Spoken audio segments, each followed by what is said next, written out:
اليوم نختم على أفواههم وتكلمنا أيديهم وتشهد أرجلهم بما كانوا يكسبون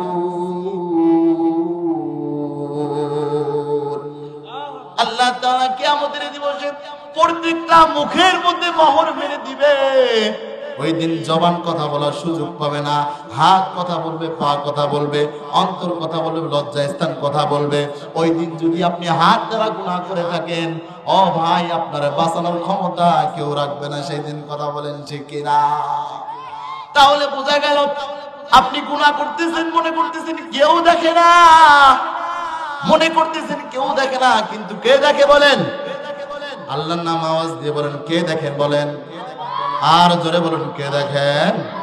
আল্লাহ তাআলা দেখতেছেন। আর আল্লাহ তাআলা যেটা দেখতেছেন আপনি মনে করতেছেন কেউ দেখতেছে না, মনে রেখে যান, এটার কিন্তু শাস্তি আরো ভয়াবহ হবে। কথা বলেন ঠিক না? শাস্তি আরো ভয়াবহ হবে। আপনি কি মনে করতেছেন?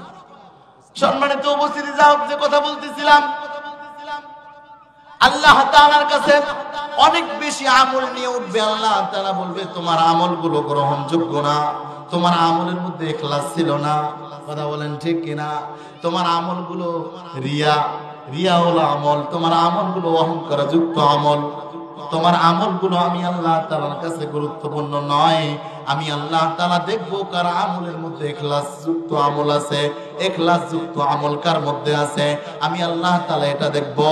কারণ বেশি আমলের কথা আল্লাহ তাআলা বলেন নাই। এক ব্যক্তি এরকম 500 বছর হায়াত পাইছেন, পাওয়ার পরে 500 বছর হায়াত পাওয়ার পর গুনাহ করেন নাই, নেক আমল করেছেন। নেক আমল করার পরে যা বিধিবিধান সব মানছেন।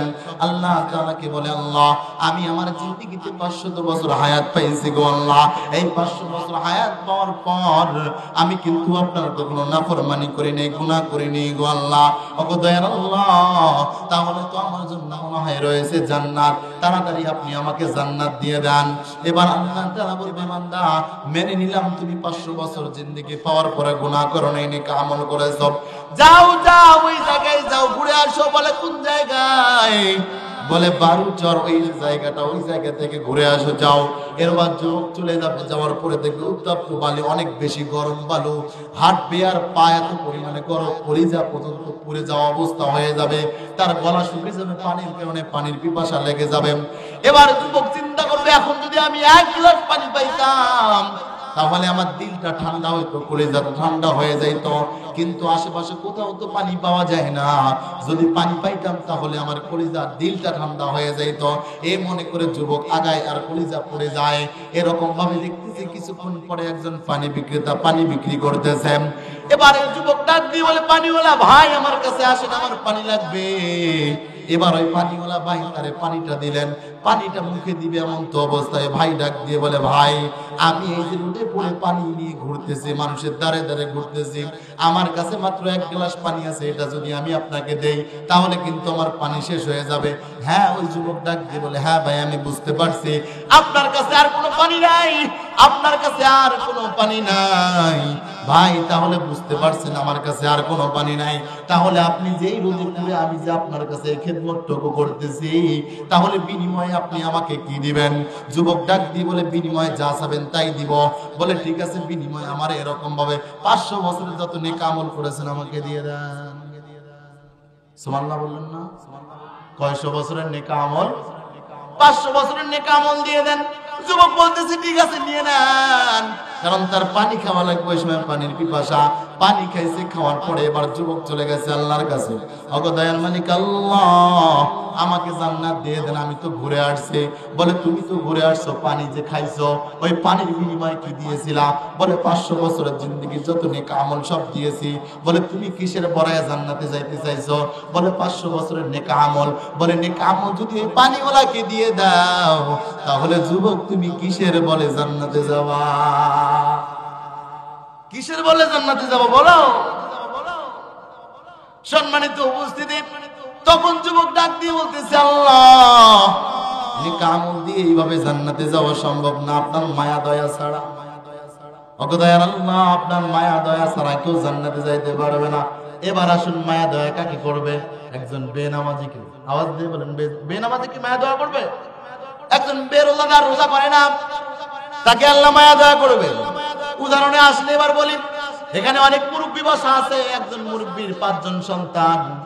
মুরব্বী নিজেই নাম দিছে, একটার নাম ব্যাং, একটার নাম চ্যাং, আরেকটার নাম নাট বল্টু। আছে না নাই? ছোট সন্তানটারে কয় আব্বু। এবার একজন ব্যক্তি ডাক দিয়ে বলে, চাচা আপনার সন্তান 5 জন, এক একটার নাম আপনি এক একটা করে দিছেন কেন? বলে এক একটার নাম পাতি নেতা, সারাদিন নেতামো করে বেড়ায়। আছে না নাই? বলে ছোটটারে তারে কেন আপনি আব্বু বলে ডাকেন? বলে ছোটটারে আমি আব্বু বলে এজন্য ডাকি, কারণ তারে আমার খুব ভালো লাগে, আমি তারে মোহাব্বত করি, সারাক্ষণ আমার কাছে কাছে থাকে, আমারও সে মোহাব্বত করে, আমিও তারে মোহাব্বত করি, এই জন্য আমি তারে আব্বু বলে ডাকি। আপনাদের কাছে জানতে চাই, সন্তান কখনো বাপ হয় নাকি? বাপে বাপ হয়? বাপে বাপ হয় না? তাহলে বাবা যদি সন্তানকে মোহাব্বত করে আব্বু বলে ডাক দেয়, এটা শুধু ভালোবাসার কারণে হয়? ও ভাইজানেরা ভালো করে শুনে নেন। তাহলে আল্লাহ তাআলা ওই দিন মায়া মোহাব্বত কাদের জন্য করবে জানেন? যারা আল্লাহ তাআলার এই জমিনে আল্লাহ তাআলার নিয়ামত খাওয়ার পরে আল্লাহ তাআলার বিধিবিধানগুলো সঠিকভাবে আদায় করবে, তাদেরকে আল্লাহ তাআলা ওই দিন মায়া দয়া করবে। সুবহানাল্লাহ।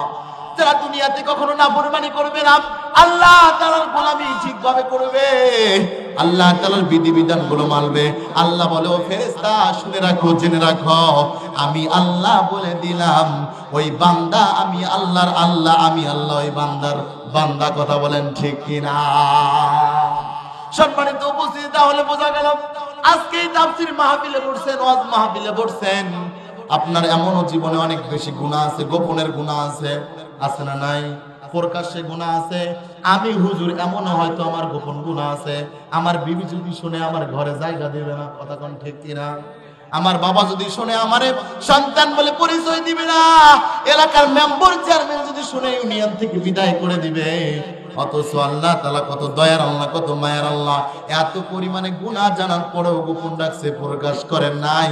শুধু তাই নয়, নিয়ামত কখনো বন্ধ করেন নাই, খানাও কখনো বন্ধ করেন নাই। কথা বলেন ঠিক কিনা? সম্মানিত উপস্থিতি, আল্লাহ পাক রব্বুল আলামিন আমাদেরকে অনেক বেশি মায়া দয়া করেন। এবার আসেন আল্লাহ তাআলার ইবাদত বন্দেগী করবেন, আল্লাহ তাআলাকে খুশি করার জন্য ইবাদত বন্দেগী করবেন। আল্লাহ তাআলাকে খুশি করার জন্য যদি আপনি ইবাদত বন্দেগী করেন, তাহলে সেজদার মতো এক সেজদায় আপনাকে জান্নাত পর্যন্ত পৌঁছায়া দিবে। সুবহানাল্লাহ বললেন না? যে জোরে বলেন সুবহানাল্লাহ। জান্নাতে যাওয়ার জন্য কয় সেজদা যথেষ্ট? জোরে বলেন। এবার আসেন, এখানে 60-65 বছরের মুরব্বী আছে না নাই? নামাজ তো অনেকদিন পড়ছেন, কোন দিনে সেজদা কবুল হয়েছে বলতে পারবেন? কেউ বলতে পারবে না। এখন আবার অনেকেই বলবে, হুজুর তাহলে এক সেজদা যদি হয়, 2 রাকাত নামাজে 4টা সেজদা এনাফ? এনাফ? ও সেজদা যে ঘরে নামাজ পড়তে, ঘরে টুল পর্যন্ত যায়নি, হয় না? না হয়? কথা বলেন ঠিক কিনা? সম্মানিত উপস্থিতি, তাহলে বোঝা গেল আমরা যখন যে আমল করব আল্লাহর জন্য করব, যখন যে ইবাদত বন্দেগী করব আল্লাহর জন্য করব, কারণ পৃথিবীর কোনো মানুষকে খুশি করার জন্য নয়। আজকে সভাপতি সাহেব এখানে বসা আছেন, এনাকে খুশি করার জন্য যদি আমি এরকম ভাবে ওনাকে বড় বানায় দেই, মুহূর্তের মধ্যে হয়তো কথা কাটাকাটি হওয়ার পরে উনি কিন্তু আমার আবার ছোট বানায় দিবে। কথা বলেন না কেন? কথা বলেন ঠিক কিনা? আপনারা এখানে অনেক সন্তান আছেন, ও যুবক ভাই, প্রতি মাসের টাকা প্রতি মাসে বাড়িতে বানান, 1 মাসের টাকা যদি দিতে বাড়িতে দেরি হয়, বাবা কয় সন্তান আর আমার সন্তান নাই, এই সন্তানটা কিন্তু বউ পাগল হয়ে গেছে।